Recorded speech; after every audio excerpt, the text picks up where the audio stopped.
Hey everyone, Manadog here. I have another Starcraft Underground League cast. This is the third place match between teams Legion and Unhinged for Season 2. I have C, the Terran player from Legion, and Microling, the Zerg player from Unhinged. Today, the first map is going to be match point. I'm gonna start it up. Okay, so we have Microling spawning as the green Zerg in the bottom left, and C spawning as the yellow Terran in the top right. So both of these are lower level players, but I know they've been incredibly active this season. They've both been on the grind. I think they both play for their teams most every week. I know Microling started this last CPL. I think C was similar. And I think they've both progressed a lot from where they started. So it's kind of cool to see newer players coming up through the various leagues and being able to kind of chart their growth over the seasons. So it looks like we have C moving out, perhaps to start a wall, although the wall is pretty tricky on this map. So C, or maybe an 8 racks. Nope, just a wall. Meanwhile, Microling, C's got the Overlord going, so this is at least an overpool, but more likely a 12 hatch. Sending the scout across. This could be kind of risky if this was an 8 racks because you'll cross paths with the Marines heading over. Sometimes Zergs will forget about that, lower level Zergs. Okay, so we have the Overlord spawning, just kind of very standard builds. We should see a drone heading to the natural before too long for the 12 hatch. And then this looks like more of a TVP wall than a TVZ wall, so like, Zerglings are going to go right through here. There's a gap here. Yep, so he's just looking over to take his hatchery. Very standard so far. Yep, here's the second barracks, so just looking at like a standard 2 racks academy build from C. Okay, there's the pool. We should see a gas coming down shortly. Yep. Oh, he changed his mind. He thought about it. He built another drone on accident. Or several additional drones. Okay, but still there's the gas. Yeah. So I think usually when you do this sort of Terran wall in a TVZ, you would put the racks on the right. I also just don't think it's a wall on this map, and it can also just be a little rough because anytime your base kind of leads out like this, the Marine is going to spawn outside.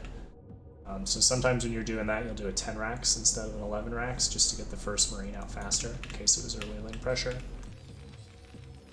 It seems like we should normally would have seen the CC by now, but maybe this is some sort of like a cheesier play.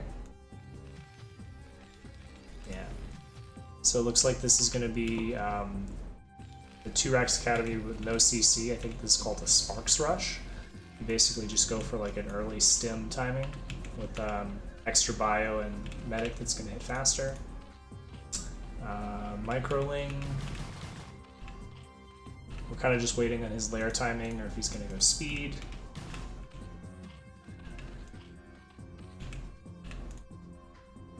C just passing up Marines. It seems like Microling is kind of preoccupied chasing down this SCV. Droning a little bit. He is going to get a full scout of the base, although this is usually you would sacrifice this Overlord in order to do this, so this is pretty uncommon here. But I don't think C sees it. So we don't have the academy done, we don't have stim or medics, we are just going out with a group of 2 SCVs and 9 Marines. A little unorthodox. Got the lair started for Zerg, speed is on the way. But he doesn't have an Overlord at the front, so he has no idea that this is coming. So these Zerglings are going to find out with these Marines. Zerglings on move command even, so that's a little... Don't think Microling is going to have time to respond to this. And he's making Zerglings with all the larvae he had available, but it's just going to be a bit too slow. And he tries to throw down the sunk. You think, I don't think there's really anything you can do at this point when the Marines are already in your face like this. This kind of number. So this is going to be pretty tough to recover from. Although, he's at that? No, he sees the sunk and he's targeting that down. So what you can actually do is you can, a creep colony has 400 life, while a sunken has 300, so if you bring the creep colony while it's morphing down to 100, then when it turns into a sunken, it will immediately lose about 100 life and go down to 1 HP. Missed a bunker that was set here. Either way though, as long as C is making things at home, it's a pretty dominating position here.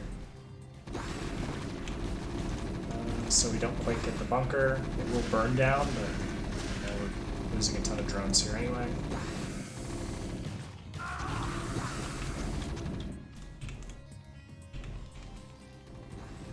So valiant effort by microling, but I would say very likely that game 1 is going to go to C here. Okay, this may be an additional hatchery. We have the money and we need the larvae, so why not? Now all the larvae are making drones right now, so I guess we're gonna go see what's happening. We have 2 lings out here. There are 5 kind of hanging out at the front. But here comes the second wave from C.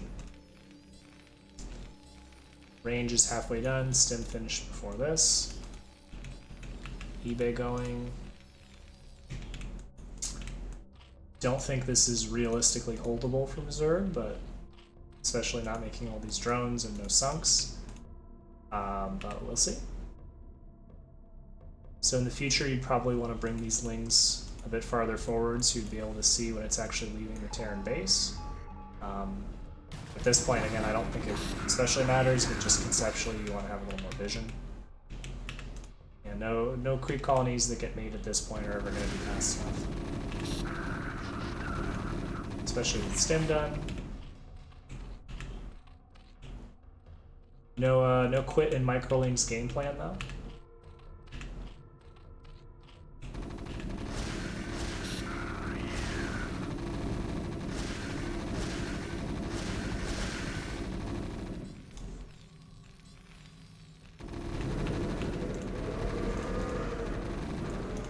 Microling just churning out lings, true to his name. Let's see if he can clean this up. And he taps out. So that will be map 1 to C. That is 1-0 for Team Legion. And I believe map 2 is going to be Polestar. So let's get that set up.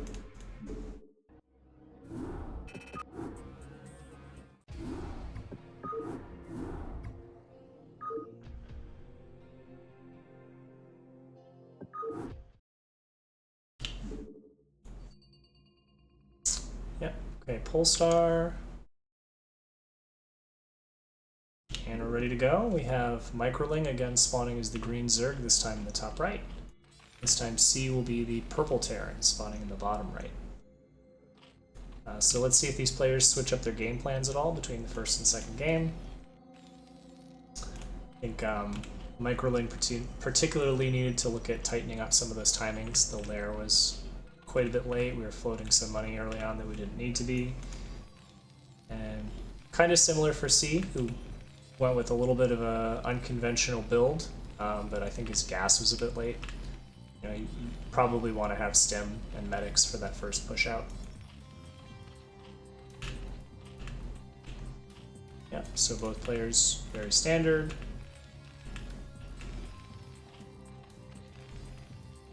C going to start a wall again. Yeah.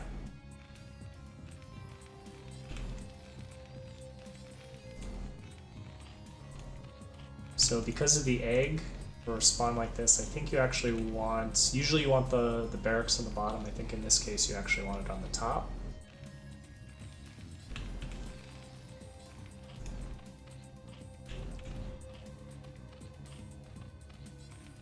In these spawns, you'll get like a full wall, but there will be gaps. But I think what C's doing is just fine. Okay, microling looking like he's going to take a 12 hatch again. Right. You probably want to, yeah. A little better timing sending the drone this time for the hatchery. Yep, so that's already an improvement over game 1. You gotta get these drones mining though.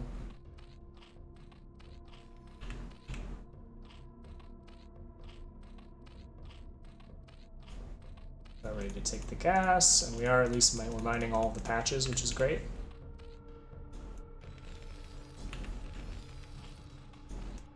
Okay, there's our pool, our gas for a standard kind of 2-hatch muta lineup. Yep.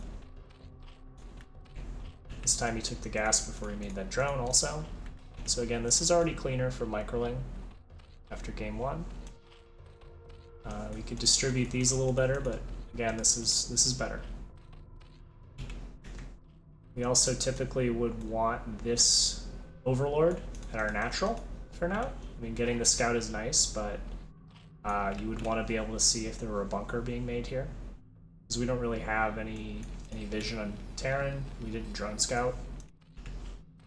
So if this were an 8 racks and there were a bunker being made just out of vision of the hatchery, you'd have no way to know. So C going a little more economic this time. Is this the command center is down? Here's the second racks. So this is the more standard 2 racks academy. Okay, the gas is actually a bit early this time. It was late last time, it's early this time, but conceptually we know what to do. Okay, microling needs to you gotta make the lair or speed right when you hit 100 gas.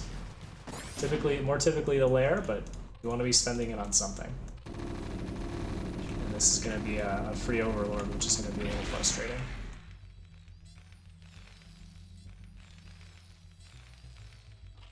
It's a lot to do though. The ZVT early game is very punishing, particularly for Zerg. There's kind of windows where they trade back and forth. If you want to play standard.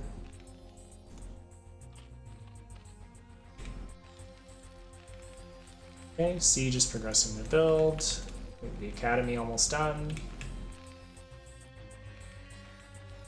Pumping Marines. Okay, we're still supply blocked for microling, but we're about to not be. Wings sneak in, but decide better of it. Okay, for C, our stim is started. Should be getting our first 2 medics in a second. Got 8 Marines. So, I mean, our timing looks fine here. We definitely cut some SCVs to get to it. You know, and we have a depot faster than we needed it also, but I mean the concepts are definitely here. And microling maybe planning, okay, some sort of a, I don't know, maybe like a longer term lurker play. Yeah, so this is around the timing where you want to make the Hydrals extend relative to your lair. And it's half done because you'll be able to start lurker research just when your lair finishes.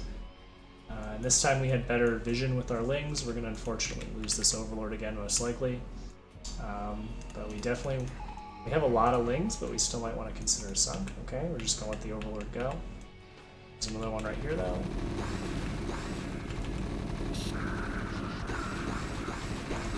So without speed and no sunks, this is going to be pretty impossible to hold.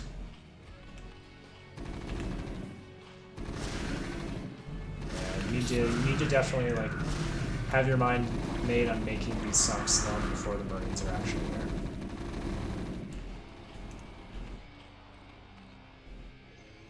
Okay, we're getting +1 Carapace, so I think the plan here was for more of a longer game.